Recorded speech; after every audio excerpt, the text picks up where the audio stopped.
IPL ഫൈനലിലും ദിലീപിൻ്റെ ഒരു prediction തന്നെയാണ് ശരിയായിട്ട് വന്നിട്ടുള്ളത്. ഗുജറാത്ത് ലാസ്റ്റ് ഫൈനലിൽ ഇതിലേക്ക് വരും എന്നുള്ളത് പല കാരണങ്ങൾ കൊണ്ട്. അവർ എമർജ് ചെയ്ത് ആദ്യം കുറച്ച് പിന്നിൽ നിന്നെങ്കിലും എമർജ് ചെയ്ത് വന്നൊരു സിറ്റുവേഷൻ അതൊക്കെ വെച്ചിട്ട് ദിലീപ് കൃത്യമായിട്ട് പറയുന്നുണ്ടായിരുന്നു. ഇന്നിപ്പം RCB ഗുജറാത്ത് ടൈറ്റൻസ് തമ്മിലാണല്ലോ മത്സരം നടക്കുന്നത്. അത് പ്രത്യേകിച്ചും അവർക്കൊരു ഹോം ഗ്രൗണ്ടിൻ്റെ അഡ്വാൻറ്റേജും ഉണ്ട്. അപ്പോൾ ഇതിനകത്ത് നമുക്കൊരു പ്രഡിക്ഷൻ എന്നുള്ള രീതിയിൽ ഇപ്പോൾ ഉള്ള ഒരു അതിൻ്റെ ബലാബലങ്ങൾ വെച്ചിട്ട് പറയാൻ പറ്റുമോ? പറയാൻ വലിയ ബുദ്ധിമുട്ടാണ്. ഞാൻ നേരത്തെ പറഞ്ഞിട്ടുണ്ടായിരുന്നു, ഇത് ഏറ്റവും ശക്തമായ 2 ബോളിംഗ് യൂണിറ്റാണ്. ഈ സീസൺ മുഴുവൻ ഹെഡ്ലൈൻസ് ബാറ്റിങ്ങിനെ പറ്റിയാണ്. പക്ഷെ നല്ല 2 ബോളിംഗ് യൂണിറ്റാണ് ഫൈനലിൽ എത്തിയിട്ടുള്ളത്. എൻ്റെ അഭിപ്രായത്തിൽ ഇപ്പോഴും ഏറ്റവും മികച്ച ഓൾറൗണ്ട് ബോളിംഗ് യൂണിറ്റ് ഗുജറാത്ത് ടൈറ്റൻസിൻ്റെ ആണ്. രണ്ടാമത്തെ ക്വാളിഫയറിൽ റഷീദ് ഖാനിന് കുറേ അടി കിട്ടിയെങ്കിലും ആകെപ്പാടെ അവരുടെ പേസ് അറ്റാക്ക് പ്ലസ് റഷീദ് വരുമ്പോൾ ഭയങ്കര ഒരു അറ്റാക്കാണ്. മറ്റവരുടെ ഒരു എക്സ് ഫാക്ടർ ഉള്ളത് ജോഷ് ഹേസൽവുഡിന്റെ ഫോം. ഇതുവരെ കഴിഞ്ഞ സീസണത്തെ പോലെ പ്രദർശനം കാഴ്ചവെക്കാൻ പറ്റിയിട്ടില്ല ഹേസൽവുഡിന്. പക്ഷെ ഈ ഒരു കളി മതി. എങ്ങാനും ഹേസൽവുഡും ഭുവനേശ്വറും ഒരുമിച്ച് ക്ലിക്ക് ചെയ്ത 8 ഓവറിൽ കളി തീർക്കാൻ അത്രയും കഴിവുള്ള 2 ബോളർമാരാണ്. അപ്പൊ അത് കാരണം ശരിക്കും പ്രവചിക്കാൻ ബുദ്ധിമുട്ട്. പിന്നെ രണ്ടുപേരുടെയും ബാറ്റ്സ്മാൻ ഉഗ്രം ഫോമിലാണ്. ഇവിടെ ഗില്ല് ഇപ്പൊ ഇന്ത്യൻ ടീമിലേക്ക് തിരിച്ചു വരണം എന്നുള്ള വാശിയിൽ കളിക്കുകയാണ്. സായ് സുദർശനും മറ്റേ ഹിറ്റ് വിക്കറ്റ് പ്രശ്നം ഒഴിവാക്കിയാണ് 700 റണ്ണിലധികം എടുത്തിട്ടുണ്ട്. ഇപ്പൊ പാവം കുറെ ഫെവിക്കോളിന്റെ മീമൊക്കെ വന്നിരിക്കുകയാണ്. പക്ഷെ അത് ഒരു വശത്ത്. മറ്റേ ബട്ട്ലർ നമ്പർ 3 ആയിട്ട് ഇവിടെ വിരാട് കോഹ്ലി ആദ്യം 600 റൺ കടന്നിരിക്കുന്നു. രജത് പത്തിദാർ ഭയങ്കര ഫോമിലാണ്. കൃണാൽ പാണ്ഡ്യ ആവശ്യമുള്ളപ്പോഴൊക്കെ വന്ന് റൺസ് എടുക്കുന്നുണ്ട്. അപ്പൊ അവർക്കും മികച്ച ലൈനപ്പാണ്. ഇപ്പൊ എൻ്റെ അഭിപ്രായത്തിൽ ഏറ്റവും നല്ല 2 ടീംസ് തന്നെയാണ് ഫൈനലിൽ. നല്ല കളിയായിരിക്കും എന്നുള്ള ഒരു വിശ്വാസം. പക്ഷെ ഇങ്ങനത്തെ ഇത്രയും ശക്തമായ 2 ബോളിംഗ് അറ്റാക്സ് ഉള്ളപ്പോൾ പ്രശ്നം എന്താന്ന് പറഞ്ഞാൽ ചിലപ്പോൾ 5 ഓവറിൽ കളി തീരും.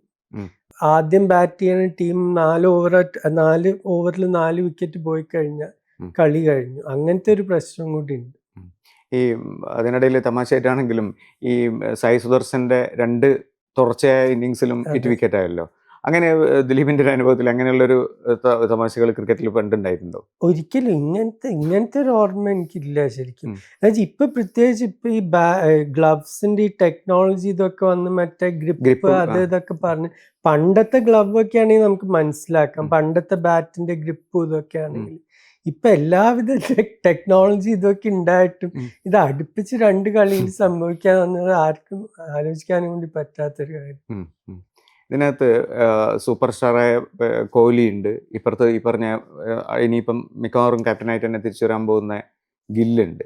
അപ്പോൾ ഈ ഒരു ബാറ്റിംഗ് ഉണ്ട്, നമ്മൾ നേരത്തെ പറഞ്ഞല്ലോ ബൗളിങ്ങിന് ഒരു ആധിപത്യം ഉണ്ടാവാൻ സാധ്യതയുള്ള ഫൈനലായിരിക്കുന്നത്. ബാറ്റിങ്ങിൻ്റെ അകത്തുള്ള ഒരു പെർഫോമൻസ് വെച്ചിട്ട് ഈ ഫൈനലിൽ എങ്ങനെ റിവ്യൂ ചെയ്യാൻ പറ്റും?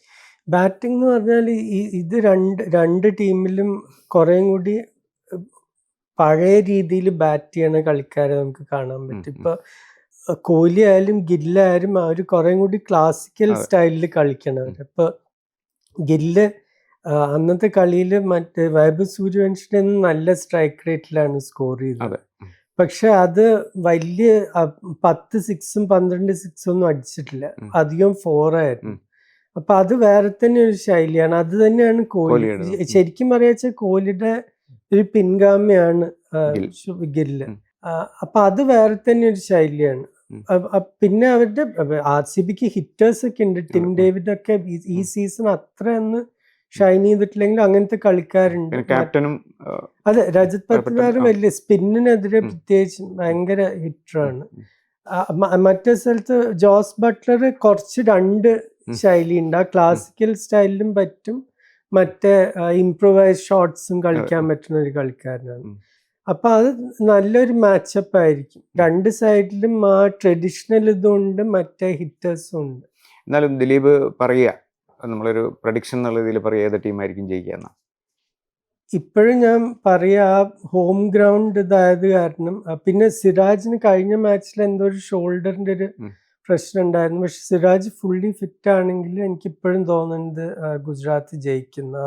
റബാഡ സിറാജ് ആ ന്യൂ ബോൾ സ്പെല്ല് കീ ആയിരിക്കും. അത് RCB സർവൈവ് ചെയ്ത് അവർക്ക് ജയിക്കാം. പക്ഷെ ആ ഫസ്റ്റ് സ്പെല്ലിൽ എനിക്ക് തോന്നുന്നത് അതായിരിക്കും കളി തീരുമാനിക്കുക.